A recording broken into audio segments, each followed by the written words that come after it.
আসসালামু আলাইকুম। আমি Taslima village life with Taslima channel ব্লগে আপনাদের আরও একবার স্বাগত জানিয়ে আরও একটা নতুন ভিডিও শুরু করলাম। আশা করি আমার আজকের ভিডিওটা ভালো লাগবে, তাই স্কিপ না করে পুরো ভিডিওটার সঙ্গেই থাকবেন।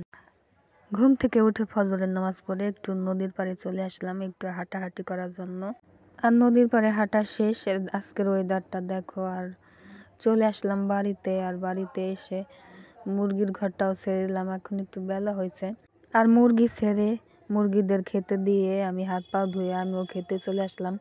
আর এই খাবারটা কে কে চিনো, যারা আর কি গ্রামে বসবাস করো তাদেরই আর কি চিনা এই খাবারটা। আর এই খাবারটাকে বলে মুসুরি ফুটানো, 2 ভাগ মুসুরি 1 ভাগ চাল। আগেকার দিনে মানুষ অভাবে পড়ে এইগুলো খাবারগুলো খেত। আর এখন তো মুসুরির বতন না, আগের কিছু মুসুরি ছিল তাই দিয়ে রান্না হয়েছে। আর এখানে সকালবেলা খাওয়া দাওয়ার পর আর কোনো ভিডিও করা হয় না। আর এখন চলে আসছে দুপুরে রান্না করার জন্য, আর মিষ্টি কুমড়া রান্না করতেছি। আর আজকে দুপুরের খাবারে আমাদের আর কি মিষ্টি কুমড়া ভাজিই ছিল। আর আমার মিষ্টি কুমড়া রান্নাটা আর কি হয়ে গেছে, এখন আমি ভাতটাও বসাই দিছি। আর রান্না বান্না তো শেষ আমার। আর এখন আমি রাজহাঁসের কাছে চলে দিছি। আর রাজহাঁসের বাচ্চা আজকে ছেড়ে দিছি।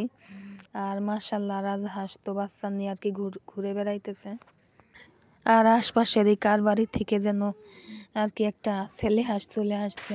আর রাজহাঁসের বাচ্চা কিন্তু এখন আর কি পাতাকপি খায়, যা তোমাদের সাথে শেয়ার করা হয় নাই। আগামীকালের ভিডিওতে শেয়ার করব। আর পরে কিন্তু মটর কলাই শাক ভাজি করা হয়েছিল টাকি মাছ দিয়ে, যা তোমাদের সাথে শেয়ার করা হয় নাই। আর কি ভাজি করার পর আর কি তোমাদের সাথে শেয়ার করলাম।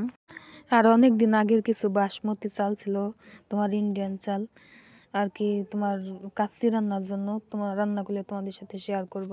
ভিডিওটা আজকের মতো এখানেই শেষ করে দিলাম। আসসালামু আলাইকুম।